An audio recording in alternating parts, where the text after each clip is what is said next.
Hello and welcome to State of the Economy.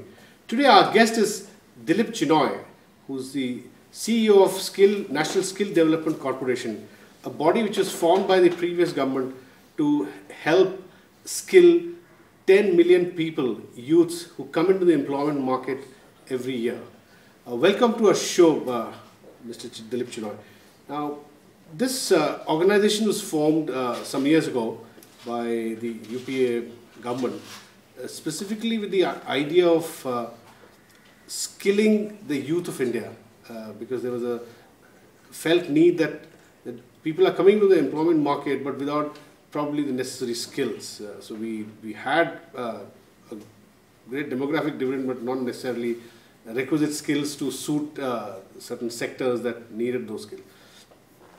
You've been around for now a couple of years, 3 years, right?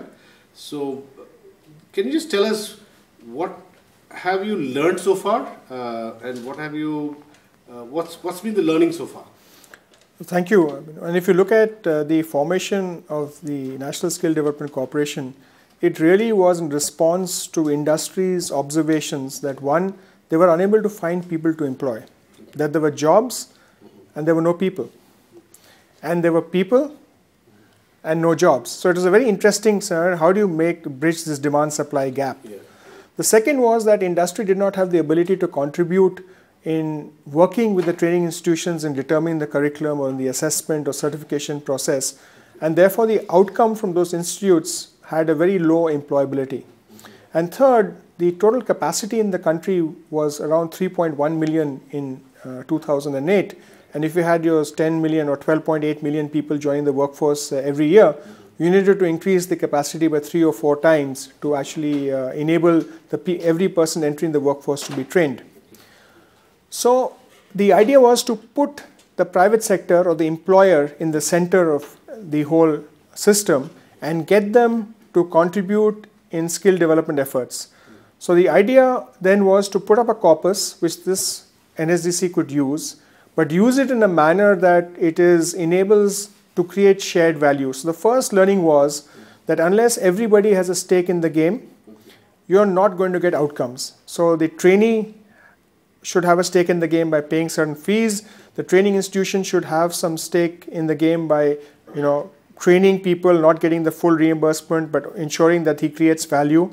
The employer should have a stake by getting people trained according to their standards, assessed. So this whole having a shared stake in the system was important.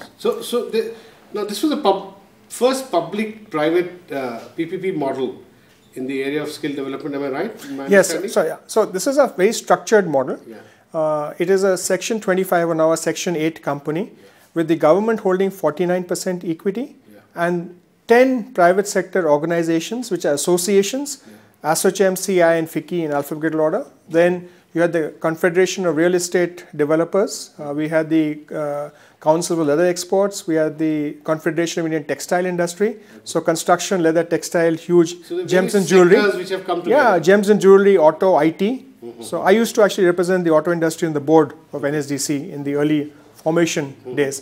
So everybody contributed 51 lakhs as equity from the private sector. Yeah. The government matched each private sector by 49 lakhs. So the 10 crores is the initial corpus. Equity, yeah.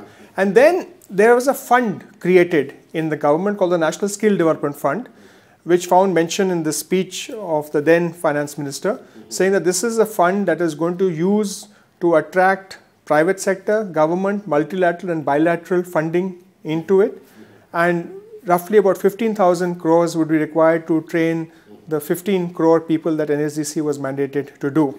So your target is 150 million people to be skilled by 2022. Yes. Right? Yes. And it amounts to 45,000 people a day.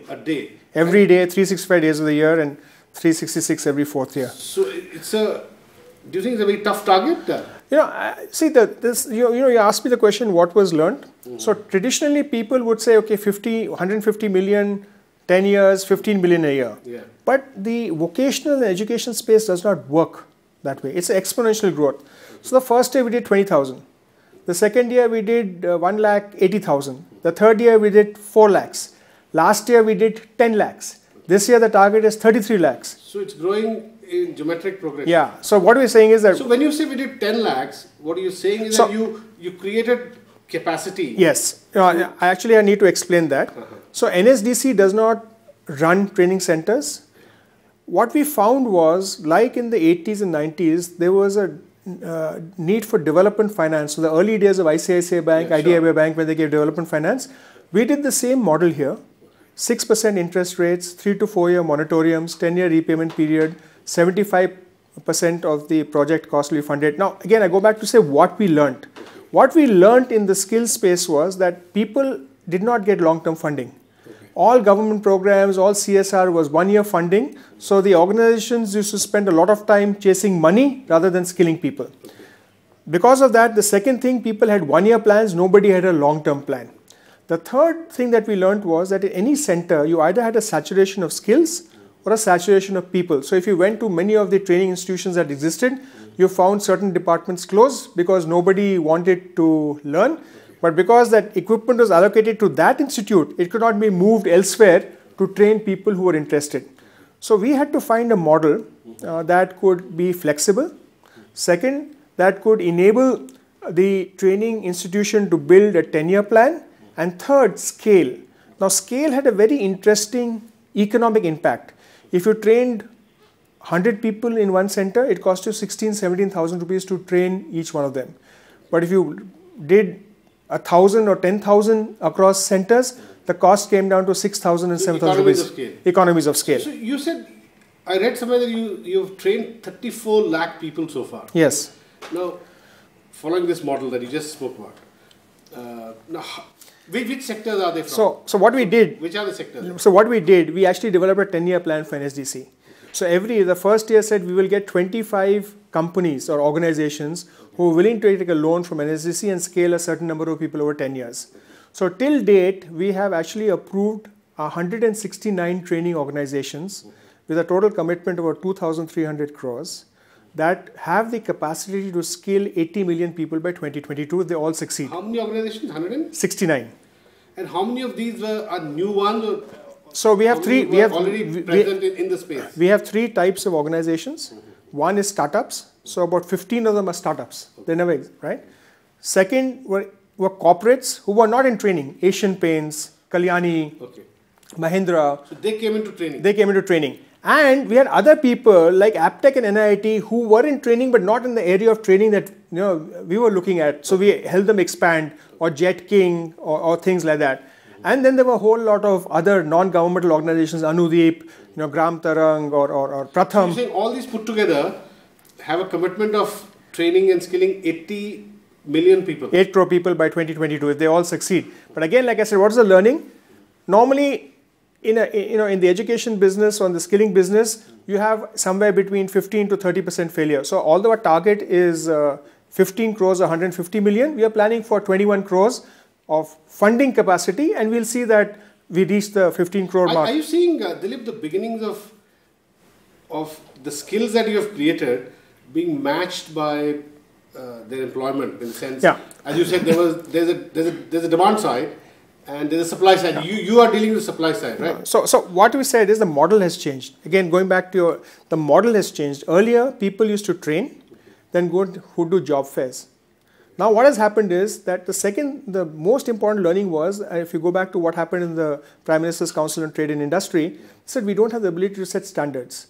So we set up 31 sector skill councils over the last 4 years, which span areas electronics, IT, textiles, agriculture. There are 31 such institutions who have created standards for 893 job roles. So now the model is that training institutions actually align their training to these job roles, find companies who are actually looking for people in those sectors, and then start the training and place them there. So there's a greater alignment between what the companies need and what you supply. And last year we did a very interesting thing. Last year we launched the Standards Testing Assessment and Monetary Reward Scheme, the STAR scheme, which was to take these sector councils, develop standards, and ask training organizations over the country to come and align their training, get the sector skill councils to assess them and give a monetary reward. The average monetary reward was 10,000 rupees, and the challenge was to get 1 million people enrolled and certified under this from August 16th last year to August 31st. We've done 1.4 million, but because the pass rate is 68%, we have only 920,000 people who have certified, and it'll go up slightly, some assessments are there. But what it has done is, it has created 17,250 organizations around the country, from Jammu and Kashmir to Kerala, from Kutch to Kohima, kind of a thing, who are aligned to these standards. Assessors have been created. Trainers have been certified by the sector skill councils in those training institutions. And assessors have actually gone there, assessed and certified students who've been there. Till date, we have certified 700,000 people, and monetary transfer has been made through a bank account directly to the beneficiary. And we have actually created a very interesting card, a debit card, which allows the person to create a wallet. If he wants to pay part of the fees goes into that wallet, the monetary reward goes into his wallet, his wallet, and as long as the card is active, he's covered for accident insurance. So you're saying that, so again coming back to aligning the industry demand and the supply that so you're seeing concrete outcome. Yes, in fact, they are getting employed in those requisite sectors with the requisite skills. So if you exclude the STAR, because STAR's outcome was aligning training organizations to standards set by industry, creating a certified trainer network and assessor network. If you look at the others, we are running around 62% placement. In that, it varies because every month we train more people than we train in the year. So, an average last year it was around 64%. And we hope we are trying to get to about 70% going forward. Going forward, okay. We'll take a small break here. Please don't go away and keep watching RSTV.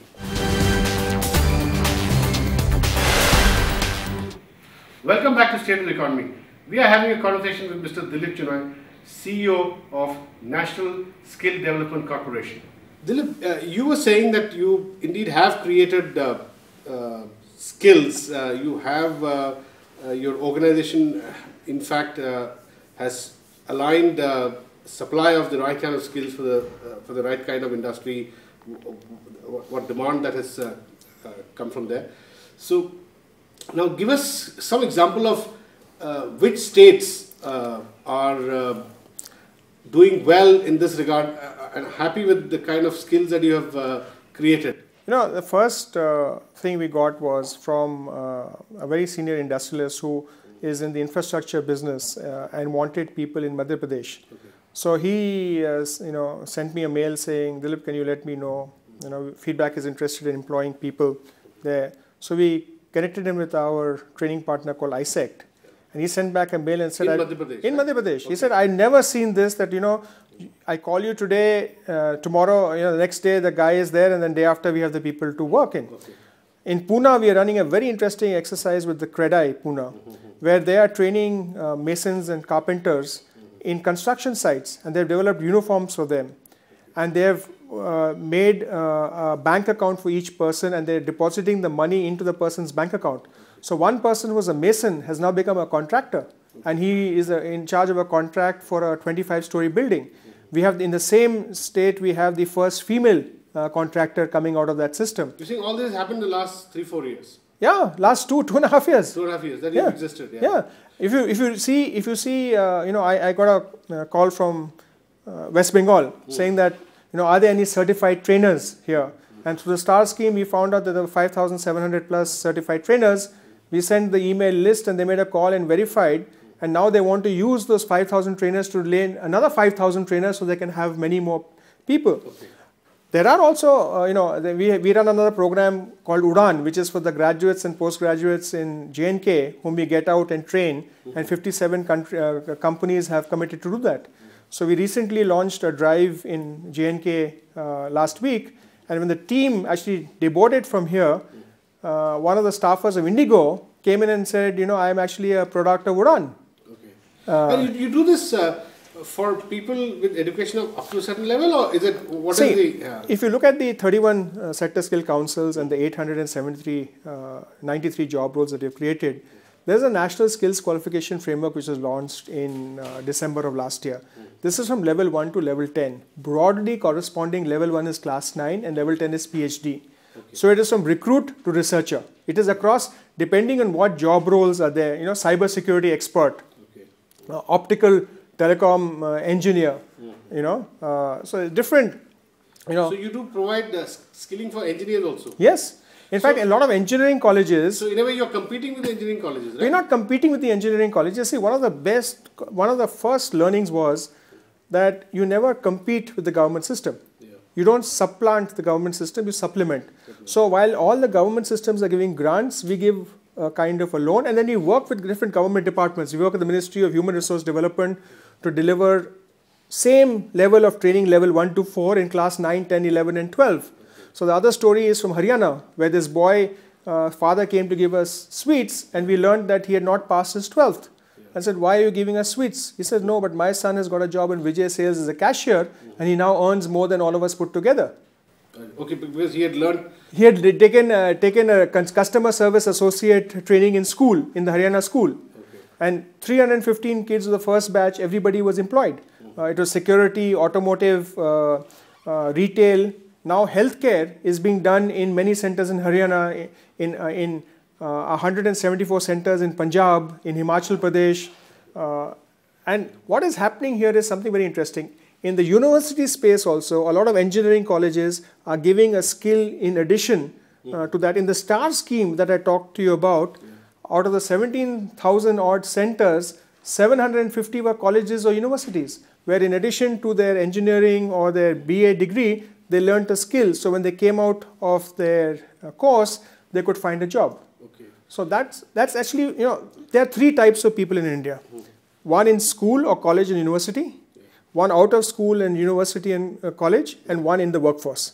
So you have to embed, the whole skill strategy is embedding skill development in the education system, embedding the whole training system in the workplace. You could also be working with an engineering college. Yes. While they are graduating. Yes. You could impart a certain... There are many examples. We just signed a MOU with Delhi University. We are doing it in Pune University. So you're supplementing their effort, yes, right? Yes. Okay. So what is also happening is, for example, a lot of the IT, people who teach IT are going and talking to the IT Sector Skill Council to embed courses that are required to meet their NOSes and QPs in the existing colleges. Similarly, automotive engineering colleges are going to the Automotive Sector Skill Council.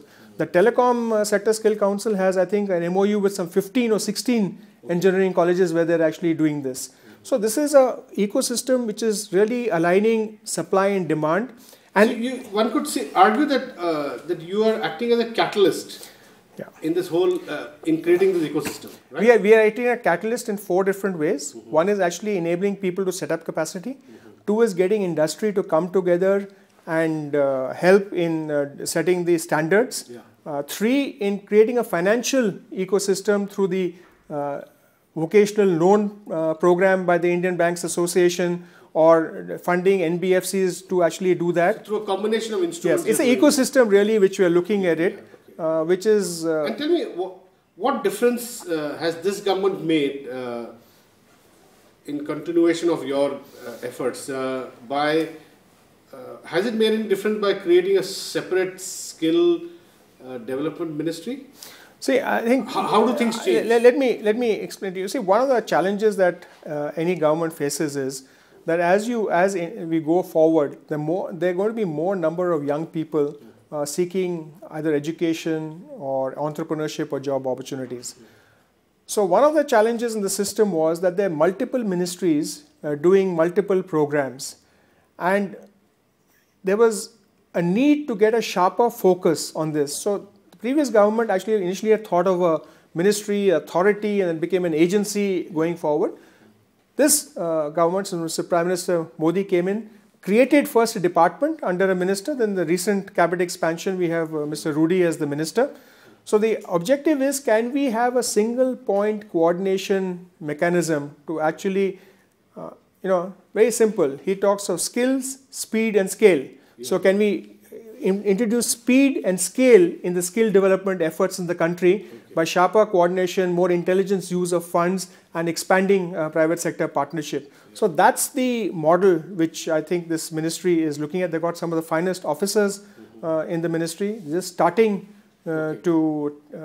So what is what have they clubbed together? You say that various skills related departments have been brought together. Yeah. So if you look at what happened was in the 31st of July, they actually issued allocation of business rules. Although Mr. Sonowal was minister earlier, but really, 31st of July, he got an idea of what. So initially, some of the new ITIs, the ITIs are going to come under this ministry. The computer education is going to come. The whole coordination role is going to come in. And the two bodies that were there earlier, which is the National Skill Development Agency and the National Skill Development Corporation, both also moved from the Finance Ministry under the Skills Ministry. So the objective was that can we have... The funding remains the same, right? Funding patterns remains the same, but in this budget, the allocation of skills was marginally higher than the last budget. But since this was following an interim budget, they could not do much. Indications are that next budget you will have a kind of an enhanced outlay for skills going forward. This government has repeatedly spoken of its focus on employment, skilling. In fact, employment is probably one of the main focuses of even in the manifesto, BJP manifesto. Now, coming back to the manufacturing employment situation, because that really sort of is linked to what you're doing, right? Now, there is a view that manufacturing employment in India has been very, very poor incrementally. It's not growing at all, and to less than 2 million a year is what data tells us. Now, is this satisfactory, or are you confident that you are merely supplying skills for the demand that exists? If manufacturing doesn't take off, then where will the demand come from? I'm very glad you brought up this point because a lot of people confuse jobs with skills. Exactly. Right? Yeah. So the interesting part is that the new ministry is Ministry of Skill Development and Entrepreneurship. Yeah. And our suspicion is that when the latest economic census data comes up, that 46 million SME units that had come into the last census may go to around 77, 78 million. So you'll suddenly see a lot of more small and medium. Yeah. And therefore, in that context, the Prime Minister's approach is multifold. One is getting the large people to invest here because we need the technology and we need names here. Yeah. But the second one, which he actually appealed to the youth, is that you take any product, you try and manufacture, take any service, and you manufacture it here. So that is actually what Make in India is about. Yeah. So you could move in this Make in India, labor-intensive Make in India space, right? Yes, that's a huge opportunity. If you look at the textile space, if you have to, take up the place that China is vacating, a huge amount of jobs can be there. But we have to become competitive. If you look at the smart cities, the smart villages, you need so many construction people coming in. Close to maybe 10 crore people. So if you have them skilled and certified and we create world-class buildings, same Indians have created the Middle East. What sort of policy framework, Dilip, is needed for this to happen? Because only when policy gives a thrust to something like this that NSDC, your organization, can respond to it, right? I think you cannot make policy. I think if you look at what inhibits entrepreneurships to develop in India, are one, the very difficult nature of getting finance. Two, the complicated thing of creating a new company. And three, a support system for early entrepreneurs. And if you see in the first few interventions in the budget and in the policy making, 10,000 crore corpus for exactly, this government has actually addressed the three things. Is anything happening on that 10,000 crore corpus? The beauty of government and this whole system is that once they announce it, then they build a scheme and then they actually go and work it. But if some ministry is interactive, like if you take last year, when the fund, this para 113 of the 10,000 crore or the initial thing of the National Monetary Certification Scheme was announced, we started working parallelly to develop a scheme. So when the Prime Minister announced on the 15th of August in Red Fort, on 16th we could launch the scheme. So I'm sure there is someone in the government, some ministry which is working on this, and we'll see that happening. The Jan Dhan Yojana was very important in getting people access to money. So some of these new ideas indeed will create a framework. Repealing the laws, the whole work the DIPP is doing on ease of doing business. You see it all coming in. They come into place where you could also at some point get hooked onto yes. So if you see the new those initiatives, right? If you see the new cities, you see Delhi, Mumbai Industrial Corridor, the new skills are required. If you look at the whole e-commerce thing, revolution in the past few months, it's just a few months, people don't know. Skills will be required there also. Logistics people are required. You require now new people to do alterations on clothes delivered. You will require a new repair service going on. So it's a lot of new jobs that are coming. Digital marketing is a new new job role which is coming in. These are all opportunities for a large number of youth who watch your program actually. Sure, yeah. Thank you very much, Dilip Chenoy, for talking to us. That's all we have in this edition of State of the Economy. We'll be back with you next week. Thanks for watching.